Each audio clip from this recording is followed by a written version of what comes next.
नमस्कार, जय श्री कृष्णा, जय श्री राधे। स्वागत है आप सभी का आपके अपने चैनल कुंडली शास्त्र में। मैं हूं आपका साथी एस्ट्रोलॉजर रतन सिंह। आज मैं आपके लिए लेके आया हूं आने वाले सप्ताह का संपूर्ण राशिफल। जी हां, 8 दिसंबर से 14 दिसंबर के बीच में ग्रहों ने कहां बदली है चाल, किसकी राशि पर क्या प्रभाव पड़ने वाला है, ये संपूर्ण विवरण आज हम देखेंगे। धनु राशि वालों के लिए आने वाला सप्ताह बहुत ज्यादा परिवर्तनकारी है। कारण यह है क्योंकि आपके ही राशि के ऊपर मंगल महाराज गोचर करे हुए हैं। जी हां, 7 दिसंबर को मंगल ने अपनी खुद की राशि वृश्चिक को छोड़ दिया है और आपकी धनु राशि के अंदर प्रवेश कर चुके हैं। मंगल यहां से 7 दृष्टि डाल रहे हैं सीधे सीधे आपके 7वें भाव के ऊपर। यहाँ पे मैंने पिछली बार बताया था 2 परिवर्तन हो चुके हैं। 5 तारीख को गुरु जो इतने दिनों से आपके 8वें भाव के अंदर बैठे थे, खराब भाव में बैठे हुए थे, अब वो आपके 7वें भाव के अंदर आ गए हैं, केंद्र के अंदर आ गए हैं। साथ ही आप लोगों के लिए जो बुध महाराज 11वें भाव में बैठे हुए थे, वो भी 6 दिसंबर को वृश्चिक राशि के अंदर 12वें भाव में आ गए हैं। तो इन परिवर्तनों से क्या होगा आने वाला सप्ताह आप लोगों का, देखते हैं। मंगल की 4थी दृष्टि शनि पे पड़ रही है, शनि की 10वीं दृष्टि मंगल पे पड़ रही है, यानी कि मंगल और जो शनि है आपस में बहुत बढ़िया दृष्टि संबंध बना रहे हैं। तो इससे आप लोगों को क्या होगा कि आप लोगों का जो कोई काम वगैरह जो है इतने दिनों से कुछ अटक रहा था, कुछ चीज़ों के अंदर आप थोड़ा डिले चल रहा था, खास करके प्रॉपर्टी के अंदर सेल परचेज वाले मामले के अंदर कोई चीज़ें आपकी बात नहीं बन रही थी, कोई सौदा नहीं हो रहा था। तो मंगल की इस दृष्टि के प्रभाव से क्या होगा कि आप लोगों का वो जो काम अटका हुआ था वो थोड़ा सा आगे बढ़ने लगेगा। आपको इस वाले मामले के अंदर तो मैं कह सकता हूँ कि बहुत ज़्यादा प्रॉफिट मिलेगा। केंद्र के अंदर आप लोगों के 3 ग्रह बैठे हैं, मंगल भी है, शनि भी और गुरु भी है। और गुरु और मंगल आपस में प्रभाव समसप्तक है। शनि और जो मंगल है एक दूसरे से चतुर्थ और दशम का संबंध बनाते हुए दृष्टि संबंध भी इसी तरीके का बना के रखे हुए। देखिए जिस तरह से संबंध बना हुआ है, शनि से जो मंगल है वो आप लोगों के लिए 4थे बैठे हुए हैं और इस तरह से अगर आप देखेंगे तो दशम बैठे हुए हैं शनि। तो ये जो संबंध है आप लोगों के लिए बहुत ज़्यादा प्रभावकारी होने वाला है। जो काम आप लोगों को थोड़ा सा अटका पड़ा था, जैसे मैं बता रहा हूँ प्रॉपर्टी के अंदर, रियल एस्टेट के अंदर, तो वो चीज़ें आप लोगों को सॉर्ट आउट होने वाली हैं। चाहे मकान हो, चाहे दुकान हो, चाहे आपको कोई घर हो, कोई गाड़ी लेनी हो, कुछ भी हो, अब वो चीज़ें थोड़ी सी आप लोगों के लिए स्मूदर होने लगेंगी। गुरु और मंगल का आमने सामने होना आपके व्यापार के अंदर थोड़ी सी वृद्धि दिखाई दे रही है आप लोगों की। जो आप लोगों का कोई काम चलता है, अगर आप सोलो खुद का ही बिजनेस करते हैं या पार्टनरशिप के अंदर करते हैं तो समय बहुत अच्छा है। आपकी पार्टनर के साथ में कंपैटिबिलिटी थोड़ी सी अच्छी होगी, आप लोगों की अंडरस्टैंडिंग बहुत बढ़िया होगी। अगर आप सोलो काम कर रहे हैं तो काम के अंदर एक नई रफ्तार आएगी। वो इसलिए क्योंकि गुरु की 5वीं दृष्टि लाभ पे पड़ती है, 9वीं दृष्टि आपके मंगल पे पड़ती है, यानी कि आपकी धनु राशि पे पड़ रही है। और गुरु की 9वीं दृष्टि जो है आप लोगों की पराक्रम भाव 3रे भाव पे पड़ रही है। तो गुरु का भी इन्फ्लुएंस जो है आप लोगों के लिए बढ़िया होने वाला है, क्योंकि आप देखिए आपकी जो राशि के स्वामी है वो गुरु ही बनते हैं। गुरु आपकी राशि से इतने दिनों से षडाष्टक का संबंध बना के बैठे थे, 8वें भाव के अंदर बैठे थे, अब गुरु जो है समसप्तक हो गए हैं आप ही की राशि से। तो आप लोगों के लिए बहुत ज़्यादा बढ़िया जो समय है ये अब स्टार्ट हुआ है 5 दिसंबर से लेके। और वैसे भी देखिए अभी लगभग अमूमन जून तक गुरु महाराज यहीं रहेंगे, जून 2026 तक। तो आने वाले 6-7 महीने राहत भरे हैं, राहत की सांस लेने वाले हैं, स्पेशली गुरु वाले मामले के अंदर। तो ठीक है ना।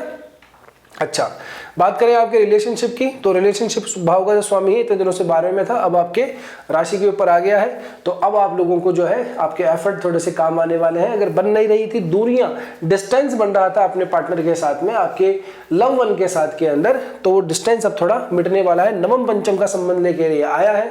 तो आप लोगों के प्रेम के अंदर तो मैं ये कहूँगा कि उन्नति ही उन्नति है। जी हाँ, आप लोगों का प्रेम जो है नई ऊर्जा के स्तर पे, नए आयाम वाले स्तर के ऊपर पहुंचने वाला है। अपनी तरफ की जो आप लोगों की आकांक्षाएं हैं, अपनी जो इच्छाएं हैं अपने पार्टनर से, वो पूरी होती हुई दिखाई दे रही हैं। विवाह भाव का स्वामी 12वें भाव के अंदर बैठा हुआ, लेकिन शुक्र के साथ में युति बना के बैठा है। आपके राशि 7वें भाव के अंदर आया है। तो मैरिज लाइफ के अंदर भी आप लोगों को काफ़ी ज़्यादा लाभ मिलने वाला है। लड़ाई झगड़े छोटे मोटे जो चल रहे थे इतने दिनों से, वो थोड़े से दूर हो जाएंगे और आपसी समझ बढ़ेगी। आप लोगों के लिए ये जो समय है, पार्टनरशिप के लिए हो चाहे रिलेशनशिप के लिए हो, बहुत ज़्यादा स्पेशली कंपैरेटिवली करें पुराने टाइम से, तो अब ज़्यादा बेटर है। अब बात मैं करता हूँ कुछ थोड़ी सी ऐसी चीजें जिन चीजों का आपको ध्यान रखना है। देखिए सूर्य, बुध और शुक्र, इन 3 ग्रहों की युति बनी हुई है आपके 12वें भाव के अंदर, ठीक है ना। ये युतियां बदल रही हैं, आपने देखा होगा पहले मंगल सूर्य और बुध थे, फिर मंगल सूर्य शुक्र हुए, है ना। मंगल यहाँ पे खिसक गए आगे, तो सूर्य मंगल शुक्र, अब ये युति बनी हुई है। जब इन 3 ग्रहों की, सूर्य मंगल शुक्र की जब युति बन जाती है, तब ऐसे व्यक्ति को स्त्री से संबंधित दुख पहुंचता है। वो व्यक्ति वैसे भी थोड़ा ज्यादा दुखी रहता है, स्पेशली फीमेल वाले मामले में, और जो फीमेल है वो मेल वाले मामले के अंदर थोड़ी दुखी रहती है। लेकिन ऐसा व्यक्ति जो है यात्राएं बहुत करता है, यात्राओं से लाभ कमाता है। ये सारावली कहती है, शास्त्र ये बात कहते हैं। तो आप लोगों का अधिक ट्रेवल से संबंधित कोई काम है, ट्रेवल एजेंसी के लिए आप कोई काम करते हैं, टूरिस्ट वगैरह कोई काम करते हैं, ब्रांडिंग वगैरह करते हैं, तो आप लोगों के समय बहुत बढ़िया है। अगर आप फॉरेन वगैरह आने जाना लगा रहता है, इवन अपने स्टेट से भी आप लोगों का आना जाना लगा रहता है, तो भी आप लोगों के लिए काम से संबंधित ये समय बहुत ज्यादा लाभकारी है। दूसरी बात, ऐसे व्यक्ति को थोड़ा सा वाचाल कहा गया, यानी कि टॉकेटिव होता है, बहुत ज्यादा बातचीत ज्यादा करता है। तो आप लोगों को अपनी वाणी के ऊपर थोड़ा सा नियंत्रण रखना है। ज्यादा बातचीत के चक्कर में कहीं आप लोगों को नुकसान न हो जाए, बस इतना सा ध्यान आप लोगों को रखना है। कई बार मैं कह चुका हूँ, पहले अपनी कई पुरानी अपनी जो वीडियोज हैं उसके अंदर ऐसी युति बनी हुई थी, तब मुझे कहना पड़ा कि ये संकट है, मृत्यु तुल्य संकट है, फिर वो चला गया। लास्ट वाले वीडियो में मैंने कहा आप लोगों को कि आप घूमने फिरने का समय घुमाइए, तो घूम फिर लीजिए, बढ़िया टाइम है, अभी भी आपका समय घूमने फिरने का बढ़िया है। लेकिन जो मृत्यु तुल्य संकट वाला योग है ना, वो आप लोगों को फिर से बनता हुआ दिखाई दे रहा है। देखिए कैसे, आपके 12वें भाव के स्वामी मंगल बनते हैं, मंगल की 8वीं दृष्टि आपके 8वें भाव पे पड़ रही है। 8वें भाव का स्वामी है वर्तमान के अंदर 8 और 9 तारीख को गोचर करेगा, यानी 8 दिसंबर 9 दिसंबर को जो चंद्रमा है वो कर्क के अंदर रहेंगे। तो इस तरीके से दृष्टि संबंध बन गया, है ना, किसका, 8वें और 12वें भाव के स्वामी का। तो ये थोड़ा सा कष्टदायी रह सकता है। ऐसे समय में व्यक्ति को मृत्यु तुल्य कष्ट आ जाते हैं। जी हाँ, तो आप लोगों को स्पेशली मैं कहूँ तो 2 दिन तो स्पेशली ध्यान रखिएगा, खास करके 8 और 9 दिसंबर को आप लोग यात्रा कीजिए, घूमिए फिरिए, बढ़िया है। लेकिन थोड़ा सा एडवेंचर वाली चीज़ों को थोड़ा सा साइडलाइन कर दीजिए। एडवेंचरस टूर वगैरह नहीं करने हैं आप लोगों को, ठीक है ना। बाकी आप घूम फिर लीजिए, इतना कोई लोड नहीं है। दूसरी बात, जिन लोगों को थोड़ी सी डायबिटीज़ की और हार्ट की थोड़ी सी प्रॉब्लम है, प्रोस्टेट वगैरह की है, बीपी की प्रॉब्लम रहती है, उन लोगों के लिए भी थोड़ा सा समय कठिन रहने वाला है। तो अपनी तबीयत का स्पेशली ध्यान रखिएगा। जो लोगों को मौसम से, खास करके ठंडे मौसम से थोड़ी डस्टिंग वगैरह से एलर्जी हो जाती है, खांसी वगैरह, नज़ला जुकाम जल्दी लग जाता है, उन लोगों को भी थोड़ा सा अपने स्वास्थ्य का स्पेशली ध्यान रखना है। कोई टेस्ट वगैरह पहले से करवाने हो तो करवा लीजिएगा, दवाइयाँ वगैरह जो कुछ लेनी हो तो ले लीजिएगा। नहीं तो स्पेशली ये 2 दिन जो है थोड़े से कठिन रह सकते हैं, मृत्यु तुल्य व्यक्ति को थोड़े कष्ट आ जाते हैं। ये आपने थंबनेल के अंदर भी देखा होगा, तो उसका विवरण ये मैं आपको बता रहा हूँ। बहुत ज़्यादा डरने की ज़रूरत नहीं है, लेकिन सावधान रहने की ज़रूर ज़रूरत है। खास करके इन 2 दिनों के लिए अपना भी ध्यान रखिए, अपने परिवारजनों का भी ध्यान रखिए, क्योंकि यहाँ के भाव के अंदर आपके, जहाँ से हम पिता का भाव देखते हैं, वहाँ पे केतु बैठे हुए हैं, और ये जो भाव है ये सूर्य का भाव है। हाल फिलहाल के लिए सिंह राशि यहाँ पे बैठी हुई है आपके, तो सूर्य जो है पिता के कारक माने जाते हैं। और ये इस योग के अंदर जहाँ पे सूर्य, बुध और शुक्र बैठे हुए, यहाँ पे सूर्य भी यहाँ पे बैठे हुए हैं, ठीक है ना।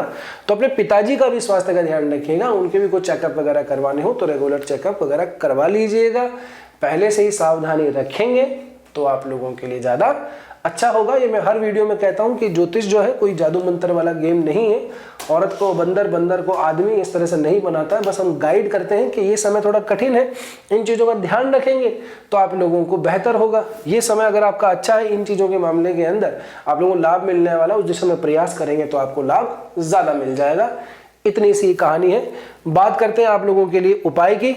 तो उपाय आप लोगों को गुरु से संबंधित ही करना है। देखिए, कोई भी एक दिन के अंदर कोई बीमारी ठीक नहीं होती है, उसका इलाज प्रॉपर लेना पड़ता है, दवाइयाँ रोज लेनी पड़ती हैं। ऐसे ही कोई भी उपाय एक दिन के अंदर असर नहीं करता है। आपको कंसिस्टेंसी मेंटेन करते हुए रेमेडी कंटिन्यू करनी है, वो इलाज हो जाएगा, लाभ मिल जाएगा। करना क्या है, अपने आसपास या जहाँ भी आप रहते हैं, जहाँ आपका स्थान बनता है काम वगैरह का, यदि आपको साधु संत महात्मा वगैरह कोई मिलते हैं तो उनको कुछ दान वगैरह कर दीजिए। सर्दी का मौसम है, पीले कंबल है ना, पीली शॉल ये मिल जाए, गर्म कपड़े स्पेशली, तो अभी आप दान कर सकते हैं। और इसके अलावा फ्रूट्स भी आप लोग उन लोगों को दान कर सकते हैं, स्पेशली पीले रंग के। इतना सा करिए, गुरुओं का आशीर्वाद प्राप्त कीजिए, सारे काम आपके बन जाएंगे। एक तो ये वाला जो योग है ये ट्रैवल के लिए तो बताता ही है, साथ में सूर्य बुध शुक्र की जो युति है ये बताती है, सारावली ये कहती है कि ऐसे समय में व्यक्ति जो है गुरु के आशीर्वाद से अब विदेश के अंदर निवास करता है। यानी कि अगर आप फॉरेन सेटलमेंट का टाइम चल रहा है, अगर आपका वीजा वगैरह क्लियर नहीं हो रहा था, इमिग्रेशन से संबंधित कोई प्रॉब्लम आ रही तो ये आप लोगों के लिए बेस्ट टाइम है।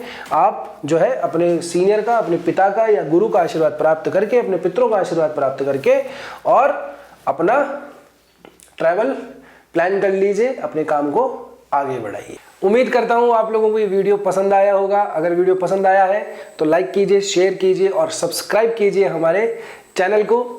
आपकी कुंडली में ग्रह कहां पे बैठे हुए हैं, किस ग्रह की दशा चल रही है, किस ग्रह की महादशा चल रही है, किसका अंतर है, किसका प्रत्यंतर है, कौन सा ग्रह कारक है, कौन सा ग्रह मारक है, ये सभी चीजें देखने के बाद ही हम किसी कुंडली के ठीक विश्लेषण पर पहुंच सकते हैं। तो अगर आप अपनी कुंडली का विश्लेषण करवाना चाहते हैं तो नीचे दिए गए नंबरों पर मैसेज कर सकते हैं या फिर हमारी वेबसाइट के ऊपर जाकर भी अपॉइंटमेंट अपना फिक्स कर सकते हैं। ये अपॉइंटमेंट पेड रहने वाला है। तो मिलते हैं अगले वीडियो में, तब तक के लिए स्वस्थ रहिए, मस्त रहिए, अपने और अपनों का ध्यान रखिए। जय श्री कृष्णा।